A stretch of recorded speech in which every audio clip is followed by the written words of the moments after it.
एक high powered इन्होंने अदालती कमीशन बनाया था, उसमें जस्टिस जवेद इकबाल साहब थे, उसके चेयरमैन थे, जिसमें साफ ज़रा हमारी फॉल्ट थी, उसमें आ रहे थे सिक्योरिटी के इदारों की फॉल्ट सामने आ रही थी। आज तक कभी आपने सुना है कभी किसी ने डिमांड की हो कि जनाब क्या बना, हमारा नेशनल सिक्योरिटी तो छोड़ दे, हमारी सॉवरेनिटी वहां पे ब्रीच हुई थी, इस मुल्क की सॉवरेनिटी कि अमेरिकन है ऑपरेशन किया, ओबीएल को मारा, उनकी लाश लेके गए, उस पर कमीशन बना, उस पर इंक्वायरीज हुई। आज तक कभी सुना है कि भी उसके जिम्मेदारों का तयन हुआ हो, जो कि हुआ था, वो रिपोर्ट उठा, उस रिपोर्ट को आज तक रिलीज नहीं किया गया। सो जहां पे कोई हमारी अपनी फ्लाज आ जाए, हम खुद पकड़े जाएं, हमारे वहां पे वीकनेसेस हों, तो वो इंक्वायरी रिपोर्ट सामने नहीं आती, ना उसका कोई बैठ के बात करता है, ना उसकी कोई डिमांड करता है कि ना वो सामने लाएं। अब मुझे बताएं, नेशनल सिक्योरिटी ज्यादा उसकी ब्रीच होना एक बड़ा एक जुर्म है या एक मुल्क की खुद मुख्तारी का ब्रीच हो जाना बड़ा जुर्म है? सो थोड़ा सा इन चीजों को मेरा ख्याल है वो सिविलियन जो हैं, क्योंकि वीक हैं, इनकम्पिटेंट हैं, करप्ट हैं, वो ये सवालात नहीं पूछ सकते जो उन्हें पूछे जाने चाहिए थे। पार्लियामेंट पूछती, वजीर आजम पूछते, बाकी दीगर लोग पूछते, वो दब गई है। ऐसे कारगिल, मतलब कारगिल कितना बड़ा डिबेकल था पाकिस्तानी तारीख में, 3000 हमारे नौजवान वहां पे शहीद हुए, 2 मुल्क तकरीबन उस एटॉमिक वार पे आ गए, दरमियान में कितनी आपको अमेरिकन को डाल को सुलह सफाई करानी पड़ी। आज तक कभी नहीं आके किसी ने डिमांड की है कि कारगिल पे कमीशन बनाए कि क्या आपने अपने कोर कमांडर्स को बताया? अगर वो गलत था, ठीक है, अगर ओबीएल सुन तो लेना, ये कुछ आवाज नहीं होता, अगर मगर नहीं होता, इशू डिबेट करने वाला नहीं है। एक सेकंड मेरी बात सुन ले, इशू डिबेट करने वाला नहीं है सर।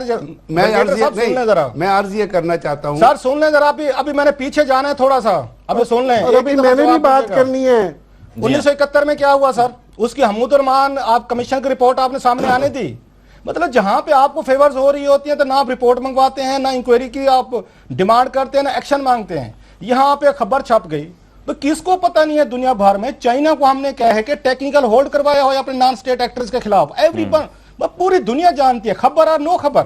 ठीक है, लेकिन क्लासर साहब क्या फिर भूल जाया जाए इस वाकये को, क्या भूल जाया जाए कि कोई खबर नशर हुई थी? बुनियादी सवाल मैंने आपसे पूछा, देखिए आपका बुनियादी सवाल ये था कि सिविल और मिलिट्री डिवाइड है। अब बात यहाँ पे इशू ये कहा सर, एक मिनट साहब, एक सेकंड मेरी बात सुन ले। आपने कहा कि खबर ही झूठी है तो बात खत्म। आप एक सेकंड मेरी बात सुन ले ना।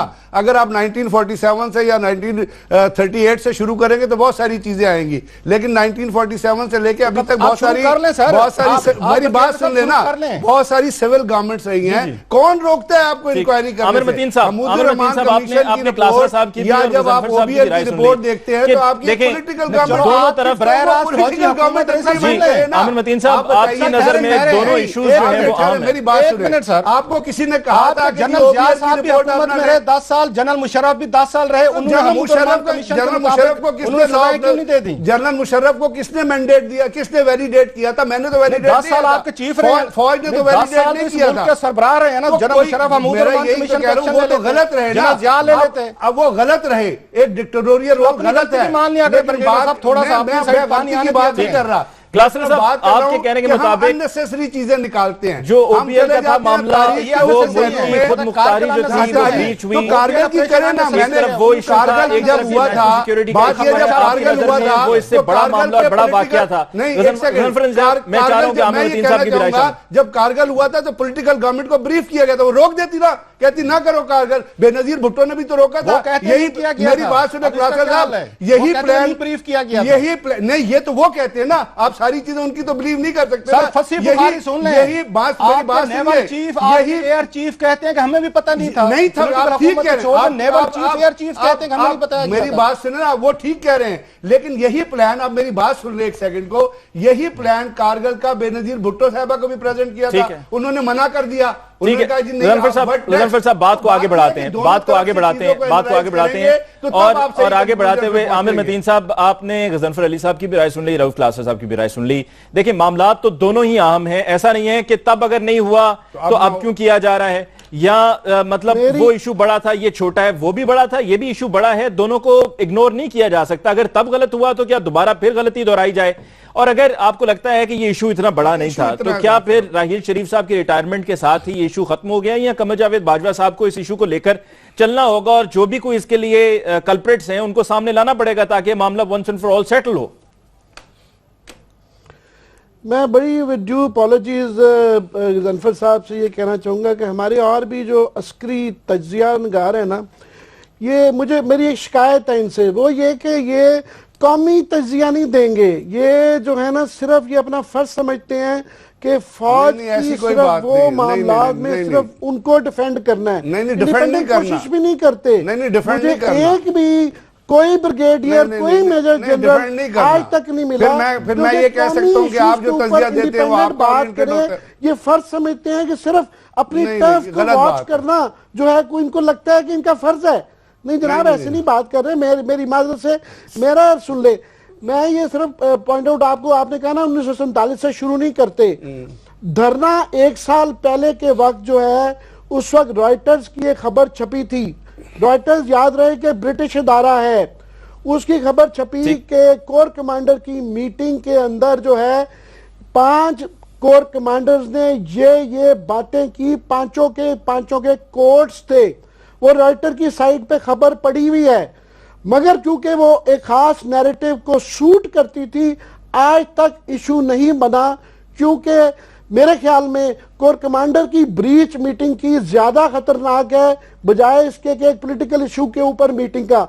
वो इशू नहीं बना। इस तरह की और बेताशा लोग हमारे टेलीविजन चैनलों पे आमिर मतीन साहब, लेकिन सवाल अब भी वही है, सवाल अब भी वही है आमिर मतीन साहब। उसका जवाब आपसे लेने से पहले मैं एक ब्रेक ले लूं आमिर मतीन साहब, मैं बात करूंगा तो प्लीज। शाह महमूद कुरैशी साहब, रऊफ क्लासर साहब की राय थी कि इससे पहले और भी कई इश्यूज हो चुके हैं। उसामा बिन लादेन के मामले को लेकर हमारी मुल्क की खुद मुख्तारी पर हमला हुआ, तो फिर क्या उस वक्त जो सब हुआ उसको भी क्वेश्चन करना चाहिए? ये मामला उतना बड़ा मामला नहीं है जितना कि वो मामला ही है। इस तरह से और बहुत सी चीजें हैं जो पहले माजी में होती रही हैं। ये बिल्कुल सही कह रहे हैं, क्लासा साहब दुरुस्त कह रहे हैं। बहुत बड़ा मामला था और इससे कहीं ज्यादा अहमियत का मामला था। लेकिन सवाल ये है कि अगर ऐसे मामला गाए बगाए होते रहेंगे और हम तहकीक नहीं करेंगे और किसी मंतकी नतीजे पर नहीं पहुंचेंगे तो इसमें तदारुक कैसे होगा, इस्लाह कैसे होगी, हम इंस्टीट्यूशन बिल्डिंग कैसे करेंगे और मजीद ऐसे मामलात के रास्ते में रुकावट कैसे पैदा करेंगे, इंस्टीट्यूशनल जो है वॉल्स वो कैसे क्रिएट करेंगे। ठीक है, एंड दैट मीन्स कि आपका ओपिनियन यह है कि कमर जावेद बाजवा साहब को इस इशू को लेकर चलना चाहिए और मजीद जो हकायक हैं वो सामने आने चाहिए। बाजवा साहब को सोचना ये होगा कि ये जनरल राहील की जाती राय थी या उनकी पूरी टीम जो कोर कमांडर्स की टीम थी, पूरा उनके साथ जो फौज के सीनियर ऑफिसर्स थी, उनकी मुत्तफिका राय थी। अगर तो मुत्तफिका राय थी तो फिर जनरल बाजवा उस राय को बिल्कुल सरफे नजर नहीं कर पाएंगे। राइट, रऊफ क्लासर साहब वक्फे पे जाते हुए कहा था कि लौट कर आएंगे तो आपसे जानने की कोशिश करेंगे कि क्या आपके सोर्स ने आपको यह भी बताया कि जहां पर यह आपको बता दिया कि कमर जावेद बाजवा साहब अगले आर्मी चीफ होंगे, तो क्या यह भी बताया कि जनरल राहील शरीफ साहब की अपनी चॉइस भी कमर जावेद बाजवा साहब ही थे?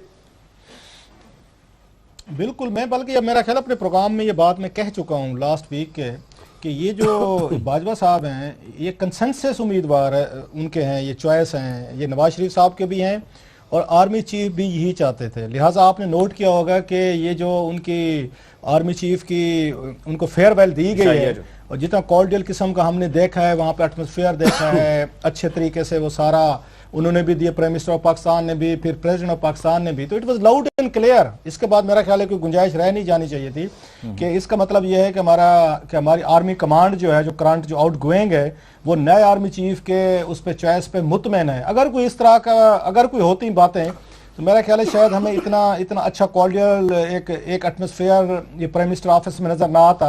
अगर गलत नहीं कह रहा तो प्लीज मुझे आप उस पर रिमाइंड कराइएगा।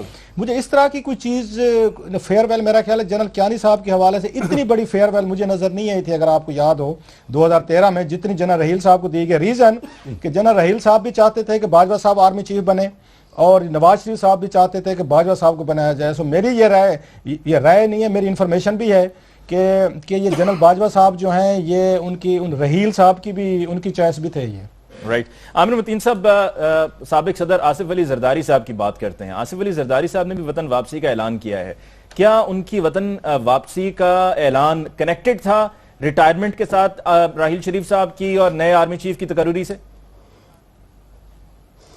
पहली तो अभी बात यह है, काफी दफा वो ऐलान करते हैं फिर मुकर जाते हैं। Will see when we cross those bridges कि वो आते या नहीं आते। पर मैं समझता हूँ ये बड़ा तासुर ये वाला देना कि वो इसलिए नहीं आ रहे थे कि जनरल राहील का कोई ज़ाती मामला था। मैं समझता हूँ ये बड़ा नामुनासिब है ये तासुर देना किसी पाकिस्तान की, वो उनको he should behave like the chairperson या को chairperson of the second biggest party of Pakistan, जो कि अपोजिशन की मेन जमात है पार्लियामेंट के अंदर। तो ये तासुर देना कि उनका कोई फर्दी कोई जो इनफरादी कोई गुस्सा है या ज़ाती गुस्सा ये नहीं है।